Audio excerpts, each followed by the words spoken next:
Previous lecture में हम लोग सीक्वेंसेस के बारे में पढ़ रहे थे और सीक्वेंसेस के से रिलेटेड हम लोगों ने डिफरेंट क्वेश्चंस किए थे, सीक्वेंस की डेफिनेशन की थी, एग्जांपल की थी और आप लोगों को कुछ एक्सरसाइज के क्वेश्चन भी मैंने दिए थे करने के लिए। होपफुली आप लोगों ने वो सॉल्व कर लिए होंगे। नेक्स्ट हम लोगों ने जो टॉपिक पढ़ना है वो है अरिथमेटिक सीक्वेंस या अरिथमेटिक प्रोग्रेशन।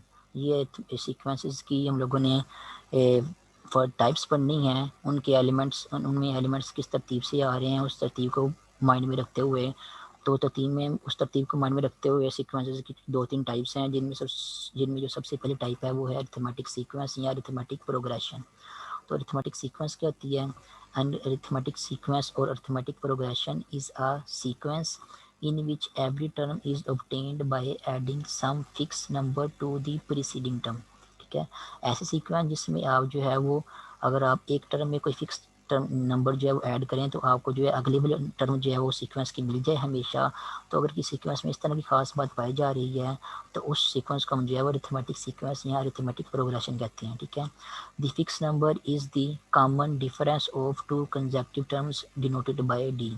अब जारी बात है क्योंकि हर टर्म जो है वो प्रीवियस टर्म में जो है वो एक ही फिक्स नंबर ऐड करने से आपको मिल रही है, इसलिए वो जो एक ही नंबर आप फिक्स ऐड करते हैं उस नंबर को जो है हम कॉमन डिफरेंस बोलते हैं या कहते हैं। वो कॉमन डिफरेंस क्या होता है? अगर आप दो कंसेक्यूटिव टर्म का अगर आप डिफरेंस लेंगे तो आपको जो है वो कॉमन डिफरेंस डी जो है वो उसकी वैल्यू मिल जाएगी कि वो कौन सा नंबर है जिसको हम जो है वो किस टर्म में ऐड करने के बाद हमें जो है वो अगली टर्म जो है वो लाजमी मिल जाती है। ये याद रखेंगे, ये बात हर सीक्वेंस में नहीं पाई जाती। जिस सीक्वेंस में ये खास बात पाई जाती है उस सीक्वेंस की बात हो रही है कि अगर किसी सीक्वेंस में इस तरह की खास बात पाई जाती है कि उसकी किसी एक टर्म में कोई फिक्स नंबर ऐड करें और हमें जो है वो उससे अगर नेक्स्ट वाली टर्म मिल जाए तो इस तरह की सीक्वेंस को हम जो है वो अरिथमेटिक सीक्वेंस कहते हैं। ठीक है, तो इन जनरल अगर किसी सीक्वेंस में ये खास बात पाई जा रही है या अगर आपके पास कोई अरिथमेटिक सीक्वेंस मौजूद है तो जो कॉमन डिफरेंस डी है वो बताया है कि हम क्या करते हैं, दो कंसेक्यूटिव टर्म्स जो है वो उनका डिफरेंस लें अगर हम, तो हमें वो कॉमन डिफरेंस डी जो है वो मिल जाता है। मैं एक मिसाल एग्जाम्पल यहाँ पे लिखता हूँ ताकि आपको आसानी से समझ आ सके। फॉर एग्जाम्पल यहाँ पे मैं सीक्वेंस लिखता हूँ जिसकी पहली टर्म क्या है 2 है, उसके बाद इसकी दूसरी टर्म क्या है 5 है, उसके बाद इसकी थर्ड टर्म जो है वो 8 है, 11 है, इसके बाद इसकी फिफ्थ टर्म जो है वो 14 है एंड सो ऑन। ठीक है, ये एक मैंने सीक्वेंस लिखी है। अगर आप देखें तो सीक्वेंस में क्या खास बात जा रही है, और ये 2 है, 2 के बाद क्या आ रहा है 5 आ रहा है, सेकंड टर्म क्या आ रही है 5 आ रही है। कैसे मिली है? जब आपने 2 में 3 ऐड किया, तो 2 में 3 ऐड किया आपको क्या मिल गया +5 मिल गया। अब इस तरह जो सेकंड टर्म है उसके बाद जो थर्ड टर्म क्या आ रही है 8 आ रही है, तो 8 आपको कैसे मिला? जब आपने 5 में आपने 3 ऐड किया तो आपको 8 मिल गया। इस तरह 8 आपकी थर्ड टर्म है, थर्ड टर्म के बाद फोर्थ टर्म कौन सी आ रही है 11। 11 आपको कैसे मिला? जब आपने 8 में 3 ऐड किया तो आपको 11 जो है वो थर्ड टर्म फोर्थ टर्म जो है वो मिल गई है। इस तरह 14 11 में आप 3 ऐड करेंगे तो आपको 14 मिल जाएगा। तो अब देखें कि इस सीक्वेंस में क्या खास बात पाई जा रही है कि इसकी हर टर्म जो है वो क्या कैसे मिल रही है, प्रीवियस टर्म में एक ही फिक्स नंबर ऐड करने से मिल रही है और फिक्स नंबर क्या है 3 है। तो अगर आपने फाइंड आउट इस तरह की आपको सीक्वेंस लिखी नज़र आ रही है जिसमें एक ही फिक्स नंबर ऐड करने से जो है वो अगली टर्म्स आपको मिल जाती हैं, तो अगर आपने फाइंड आउट करना कि वो फिक्स नंबर कौन सा है तो आप क्या करें, वो जो सीक्वेंस लिखी हुई है उसमें से किसी भी दो टर्म्स का जो है वो कंसेक्यूटिव टर्म्स का आप डिफरेंस ले लें, आपको फिक्स नंबर मिल जाएगा। फॉर एग्जांपल ये 8 और 11 ये दो कंसेक्यूटिव टर्म्स में, अगर मैं 11 में से 8 को माइनस करूँगा तो मुझे क्या मिल जाएगा 3 मिलेगा। और 3 क्या है? वही नंबर है जिसको हम जो है वो ऐड करके हर अगली टर्म जो है बना रहे हैं, जैसे कि मैंने आपको यहाँ पे बताया हुआ ये वाला +3 +3 +3। इस तरह अगर आप 2 और 5 ये दो कंसेक्यूटिव टर्म्स हैं, अगर आप क्या करें 5 में से अगर आप 2 को माइनस करते हैं तब भी आपको जो है वो 3 मिल जाएगा। 3 वही नंबर है जो हम ऐड करके जो है वो अगली टर्म्स बना रहे हैं सीक्वेंस में। इस तरह अगर आप 5 और 8 की बात करें तो 8 में से अगर आप 5 को माइनस करेंगे तब भी आपको 3 मिल जाएगा। तो अगर तो ये आपको हर किसी भी दो कंसेक्यूटिव जो टर्म्स हैं उनका डिफरेंस लेने से आपको फिक्स नंबर जो मिल जाएगा। उस सीक्वेंस के केस में जिस सीक्वेंस में ये खास बात पाई जा रही हो कि उसकी हर जो टर्म है कैसे मिल रही है कि प्रीसीडिंग टर्म में आप जो है कोई फिक्स नंबर जो है वो ऐड कर रहे हैं, तो अरिथमेटिक सीक्वेंस ऐसे सीक्वेंस को कहेंगे। और अरिथमेटिक सीक्वेंस केस में अगर आपने वो फिक्स नंबर डी ढूंढना है वो कौन सा है, जैसे यहाँ पे डी आपके पास क्या है 3 है। ठीक है। यहाँ पे डी आपके पास क्या है 3 है।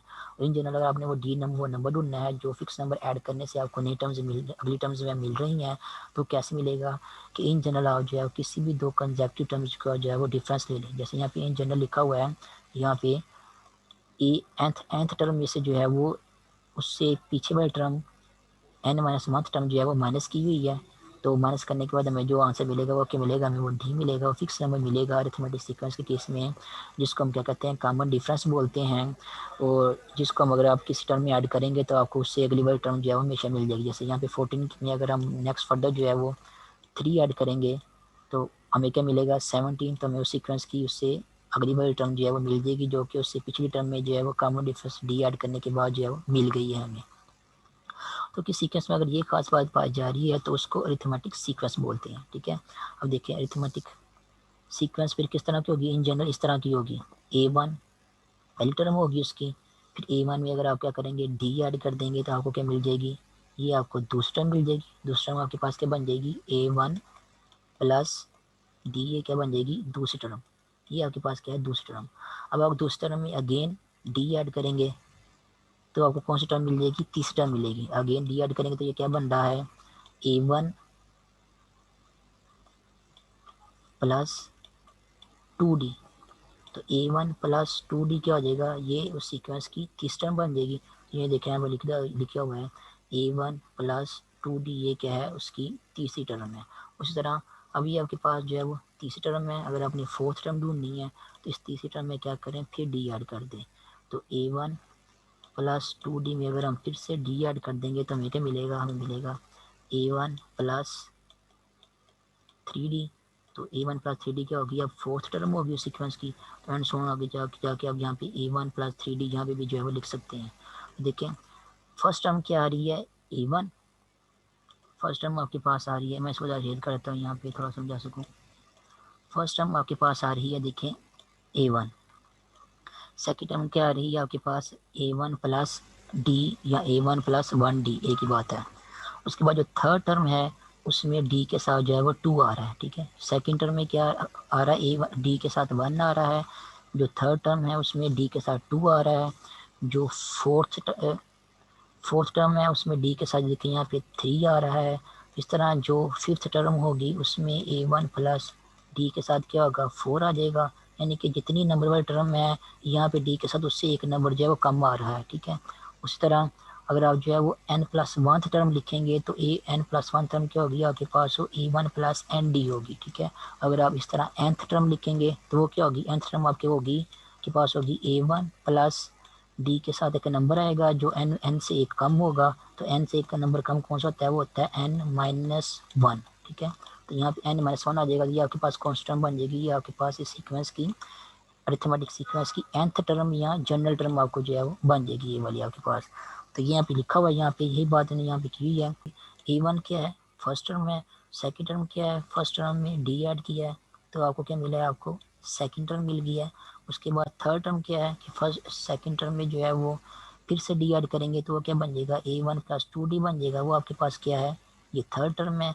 उसके बाद फोर्थ टर्म क्या होगी, इसमें अगर आप फिर से डी ऐड कर देंगे थर्ड टर्म में तो आपको फोर्थ टर्म मिल जाएगी।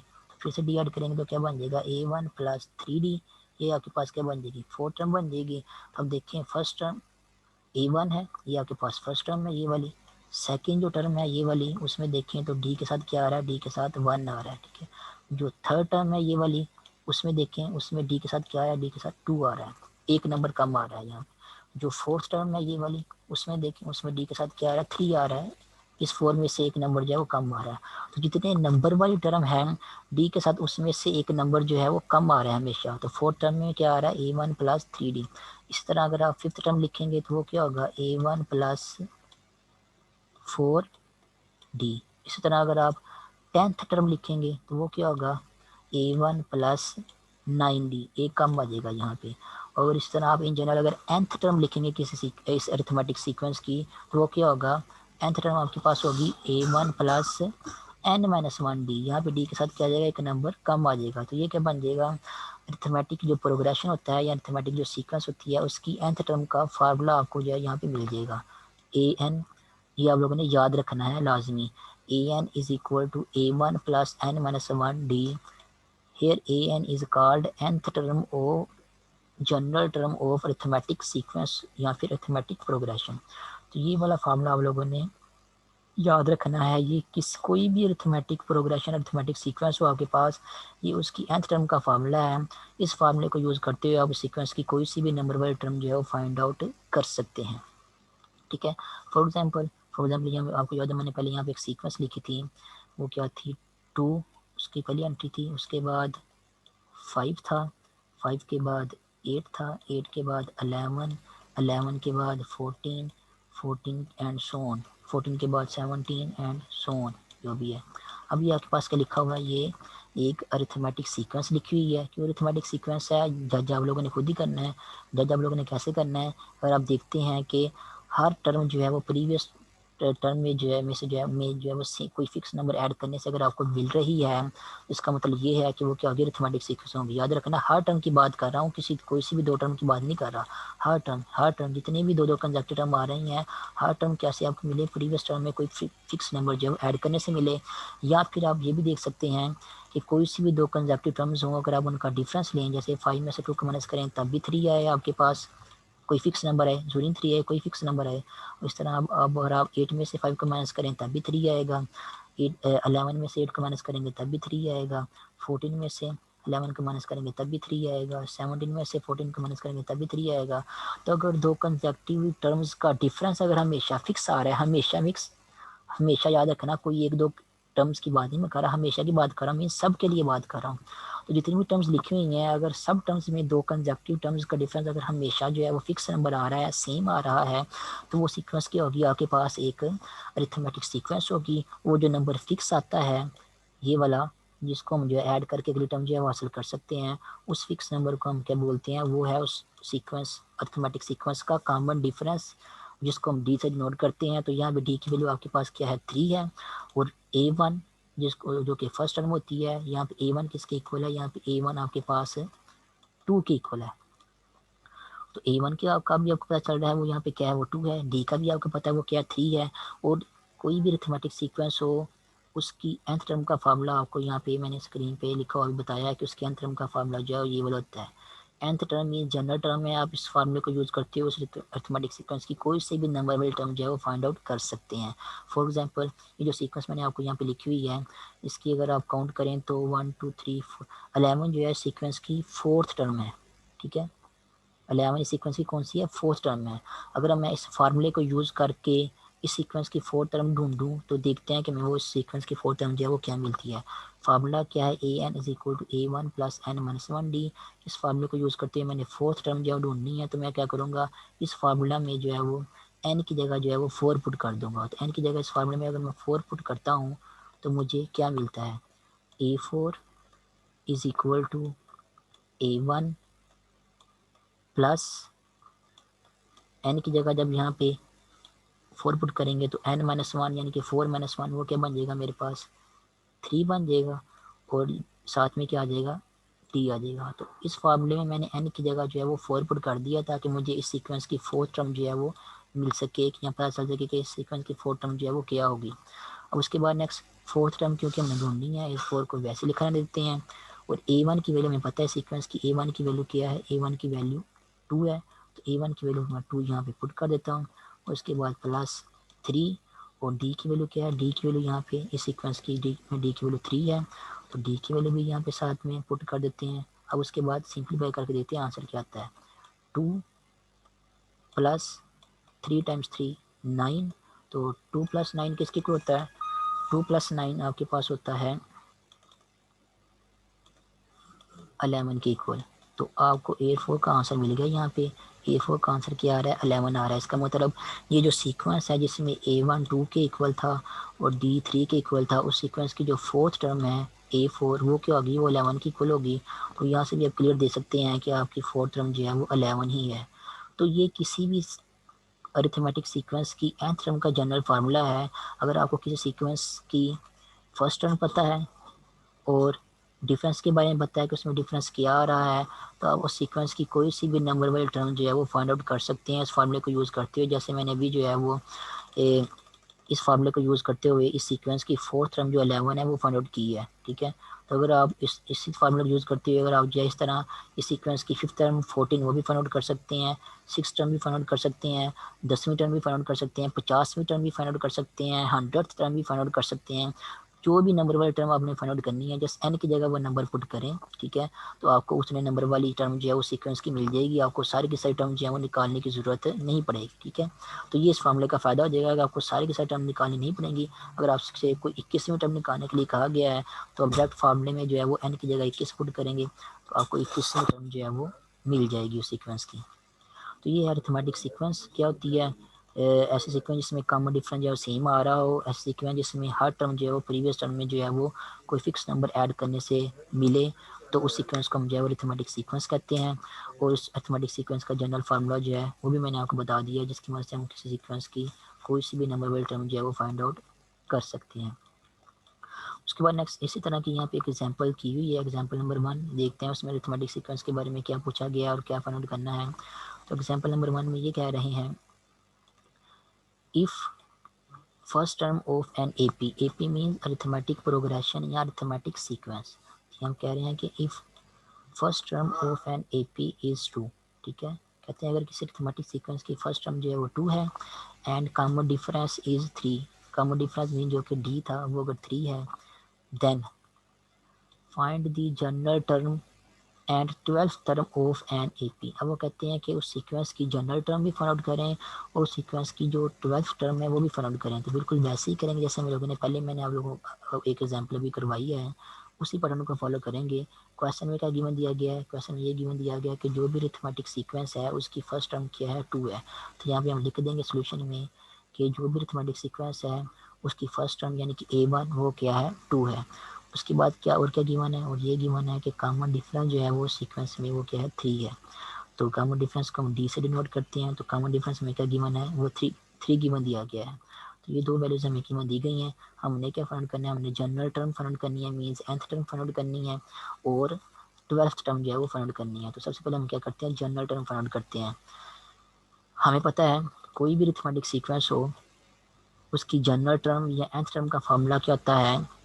an is equal to A1 plus n minus 1D, ठीक है। और A1 की वैल्यू हमें गिवन दी गई है वो क्या है? 2 है। तो ये A1 की वैल्यू 2 हम जो है यहाँ पे पुट करेंगे। उसके बाद D की वैल्यू भी हमें गिवन दी गई है, D की वैल्यू क्या है? 3 है। वो D की वैल्यू हम जो है वो यहाँ पुट करेंगे। पुट कर दिए यहाँ पे, A1 की वैल्यू 2 पुट कर दिए, D की वैल्यू 3 पुट कर दिया। नेक्स्ट इनको मल्टीप्लाई करके सिंपलीफाई करेंगे तो आंसर हमारे पास क्या आ जाएगा? an is equal to 3n minus 1। तो ये हमारे पास क्या बन गई है? उस पर्टिकुलर सीक्वेंस की जनरल टर्म बन गई है जो हमें क्वेश्चन में गिवन दी गई है, जिसकी फर्स्ट टर्म जो है वो 2 है और जिसमें डी क्या है? 3 है, ठीक है। तो ये 3n माइनस 1 क्या बन गया है? उस सीक्वेंस की जनरल टर्म या nth टर्म जो है वो बन गई है। अब उसके बाद नेक्स्ट क्वेश्चन में क्या कहा गया था? जनरल टर्म फाइंड आउट करने के बाद आपने उस सीक्वेंस की 12th टर्म भी फाइंड आउट करनी है। तो अगर हमें जनरल टर्म पता चल गई है तो हम उस जनरल टर्म को यूज़ करते हुए उस सीक्वेंस की कोई सी भी नंबर वाली टर्म जो है फाइंड कर सकते हैं, चाहे वो 12 हो, चाहे वो 50 हो, चाहे वो 100 हो। तो क्वेश्चन में 12th टर्म फाइंड आउट करने के लिए कहा गया तो हम क्या करेंगे? जो जनरल टर्म हमारे पास आई है उस सीक्वेंस की, इसमें n की जगह हम क्या पुट कर देंगे? n की जगह 12 पुट कर देंगे। तो n की जगह 12 पुट करेंगे तो आंसर हमारे पास यहाँ पे फिर क्या आ जाएगा? देख लेते हैं। यहाँ पे ये जो जनरल टर्म आ रही है इसमें n की जगह 12 पुट करते हैं तो an में n की जगह 12 पुट करते हैं, आंसर हमारे पास आ जाएगा 3 इंटू 12 और माइनस 1, ठीक है।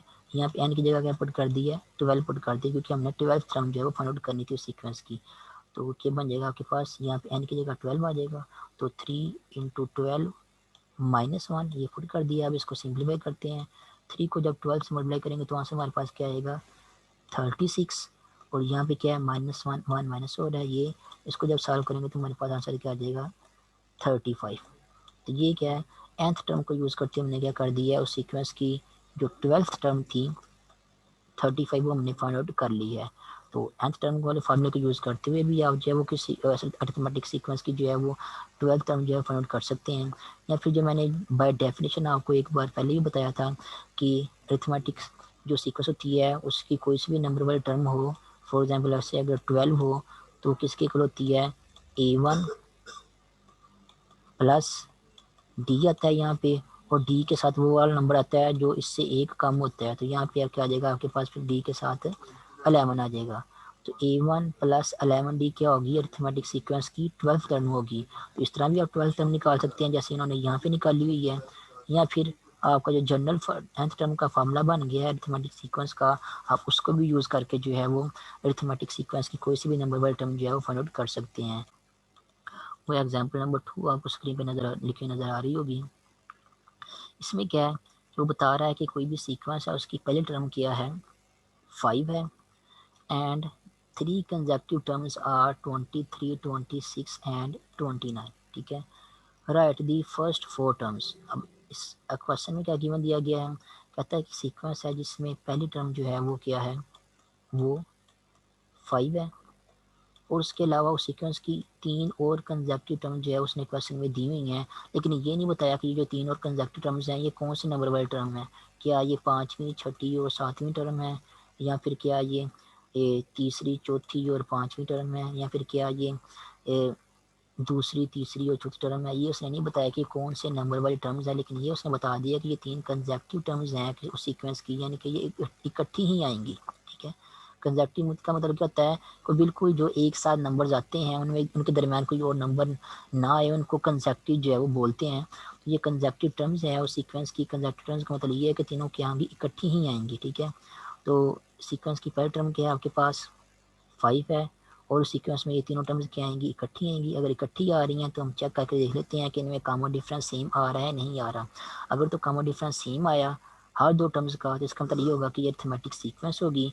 अगर ये अरिथमेटिक सीक्वेंस है तो हम फिर अरिथमेटिक सीक्वेंस के जो फार्मूलाज हैं उनको यूज़ करके जो है वो टर्म्स जो है वो निकाल सकते हैं।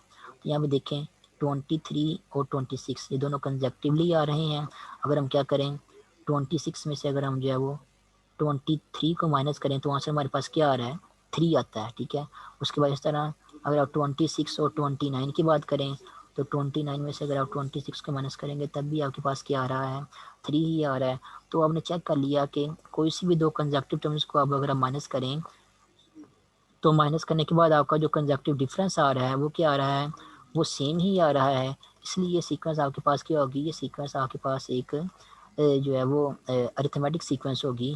तो अरिथमेटिक सीक्वेंस का फार्मूला को यूज़ करते हुए आप जो है वो अब जो है वो टर्म्स फाइंड आउट करेंगे, पहली 4 टर्म्स जो कि फाइंड आउट करने के लिए कही गई हैं क्वेश्चन में।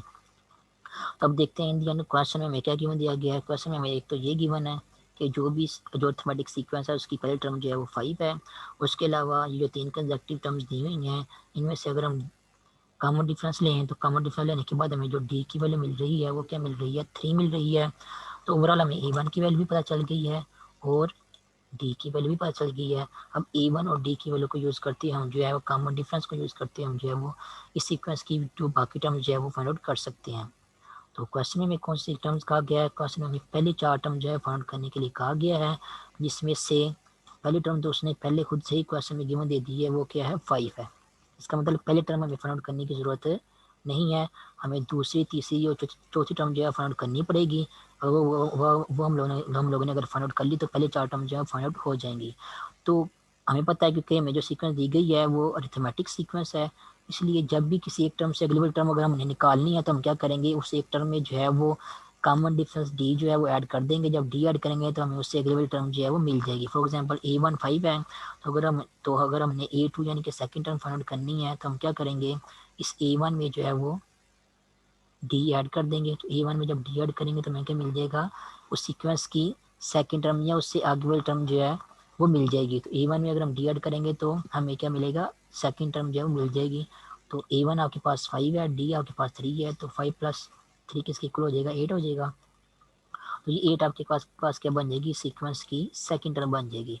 इस तरह अगर आपने थर्ड टर्म निकालनी है तो क्या करें, जो सेकंड टर्म है उसमें अगेन जो है वो डी ऐड कर दें। अगेन डी ऐड करेंगे सेकंड टर्म में तो आपको जो है वो थर्ड टर्म जो है वो सीक्वेंस की मिल जाएगी। वो क्या हो जाएगा, सेकंड टर्म आपके पास 8 है, उसमें D3 ऐड करेंगे तो आपको जो है वो उस सीक्वेंस की थर्ड टर्म जो है वो 11 वो मिल जाएगी। उसके बाद इसी तरह जो फोर्थ टर्म है, अगर आप थर्ड टर्म में डी ऐड करते हैं तो आपको जो है वो फोर्थ टर्म मिल जाएगी। थर्ड टर्म आपके पास 11 थी, उसमें D3 ऐड करेंगे तो आपको 14 जो है वो फोर्थ टर्म मिल जाएगी।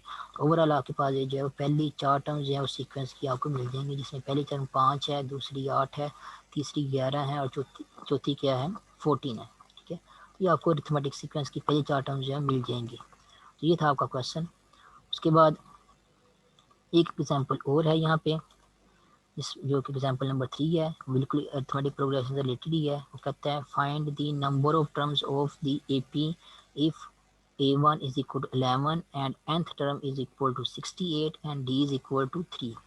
वो कहता है कि एक सीक्वेंस है अरिथमेटिक प्रोग्रेशन की जिसमें पहली टर्म क्या आ रही है, आपके पास पहली टर्म 11 है, उस सीक्वेंस में जो कॉमन डिफरेंस D है वो 3 आ रहा है, और जो nth टर्म है उस सीक्वेंस की आखिरी टर्म जो है nth टर्म है, जनरल टर्म है, वो क्या है, वो 68 है। अब बताएं कि उस सीक्वेंस में टोटल कितनी टर्म जो है वो होंगी जिसकी nth टर्म जो है वो 68 जो है वो बन रही हो। तो हम क्या करेंगे, यहाँ पे फिर nth टर्म का फार्मूला लगाएंगे, क्योंकि हमें क्वेश्चन में AP या अरिथमेटिक सीक्वेंस जो है वो दी हुई है। तो nth टर्म का फार्मूला लगाने के बाद हम यहाँ पे क्या करेंगे, n की वैल्यू जो है वो फाइंड आउट करेंगे। तो n की वैल्यू जो भी होगी वो हमें बता देगी कि उस सीक्वेंस में टोटल कितनी टर्म है जिसमें nth टर्म जो है वो 68 आ रही है। n टर्म का फार्मूला क्या है हमारे पास, an is equal to A1 plus n-1 D। ये किसी भी अरिथमेटिक सीक्वेंस की nth टर्म या जनरल टर्म का फार्मूला है, आपको पहले मैंने बताया हुआ है। तो इस फार्मूले में अगर हम an की वैल्यू यूज़ करेंगे, क्योंकि an की वैल्यू मेरे क्वेश्चन में गिवन दी गई है, वो क्या है 68 है, तो an की वैल्यू 68 यहाँ पे यूज़ करेंगे। उसके बाद A1 की वैल्यू भी गिवन दी गई है, A1 की वैल्यू क्या है 11 है, तो A1 की वैल्यू 11 वो भी यहाँ पे यूज़ करेंगे। उसके बाद D की वैल्यू 3 वो भी गिवन दी गई है, तो D की वैल्यू 3 वो भी यहाँ पे यूज़ करेंगे। बस n की वैल्यू जो है वो यहाँ पे नहीं बताई हुई, तो n की वैल्यू हम जो है वो खुद फाइंड आउट करेंगे, और n की वैल्यू जो भी होगी वो हमें ये बता देगी कि सीक्वेंस में टोटल कितनी टर्म्स हैं जिसमें जो है वो लास्ट टर्म जो है उसकी 68 आ रही है, फर्स्ट टर्म उसकी 11 है, और D उनमें क्या आ रहा है डिफरेंस, वो 3 आ रहा है। तो ये सारी वैल्यूज पुट करने के बाद नेक्स्ट कैलकुलेशन करते हैं, सिंप्लीफिकेशन करते हैं, देखते हैं आंसर हमारे पास n की वैल्यू क्या आती है। 68 is equal to 11 plus n-1 into 3। ये आपके पास वैल्यू पुट करने के बाद इक्वेशन मिल जाएगी आपको। उसके बाद नेक्स्ट सिंप्लीफिकेशन करते हैं, 68 इज इक्वल टू n जो 3 है इसको n-1 के साथ मल्टीप्लाई करेंगे तो आपको आंसर मिलेगा 3n-3।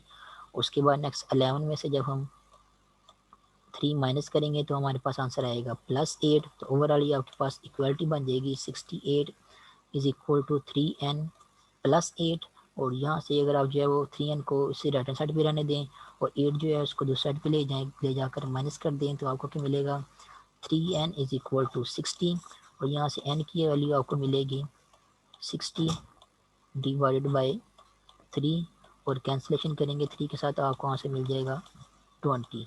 तो ओवरऑल यहाँ पे आपको जो है n की वैल्यू जो है इन दी एंड 20 मिल जाएगी। इसका मतलब वो वाली अरिथमेटिक प्रोग्रेशन वाली सीक्वेंस या वो वाली अरिथमेटिक सीक्वेंस जिसमें फर्स्ट टर्म जो है वो 11 आ रही है और डी कॉमन डिफरेंस जिसमें D आ रहा है और जिसकी nth टर्म जो है वो 68 है, उस सीक्वेंस में 68 तक जो है टोटल जो जितनी टर्म्स बन रही हैं वो क्या है 20 है। मीन्स तो आपकी जो 68 वाली टर्म है वो क्या होगी 20th टर्म होगी, ठीक है। A1 आपकी टर्म पास कौन सी है, फर्स्ट टर्म आपके पास 11 है।